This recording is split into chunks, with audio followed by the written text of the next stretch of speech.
Un homme, un style qui fait crépiter les flashs. Un Premier ministre décisif sur certains dossiers aquitains. Fort de Blanquefort en est l'exemple parfait. Jamais le géant américain ne se serait implanté en Gironde en 1972 sans l'application de Jacques Chaban-Delmas. Comme la plupart des grosses usines ou des gros chantiers comme ça se joue dans une ville ou dans une autre, dans une région ou dans une autre. Et en général, c'est celui qui est le plus près du pouvoir qui y réussit. Ou alors c'est celui qui donne la plus grosse enveloppe, parce qu'on sait très bien que Ford est arrivé avec une très grosse ristourne sur le terrain. Jacques Chaban-Delmas lancera l'aménagement du quartier Mériadec, mais c'est le Premier ministre qui convaincra la préfecture et autres services de l'État d'y déménager. Avec le recul, ce sont surtout ces mandats précédents qui auront des répercussions en Aquitaine, notamment celui de ministre des Transports.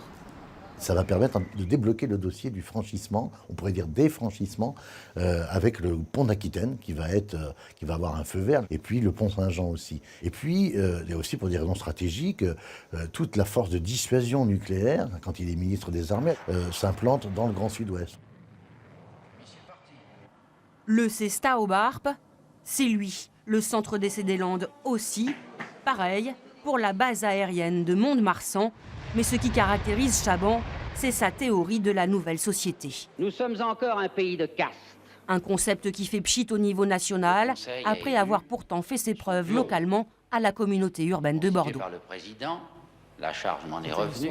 Chaban avait des relations très intimes avec l'ensemble des maires de la communauté urbaine de l'époque, gauche, droite confondue. Et ils ont ensemble, et à la demande de Jacques Chaban-Delmas, décidé finalement de faire fi de leur querelle partisane et de se dire que l'intérêt général commandait pour manager une grande agglomération. Et ça a marché. Et cela a perduré, puisque c'est un mode de gestion pratiqué encore aujourd'hui.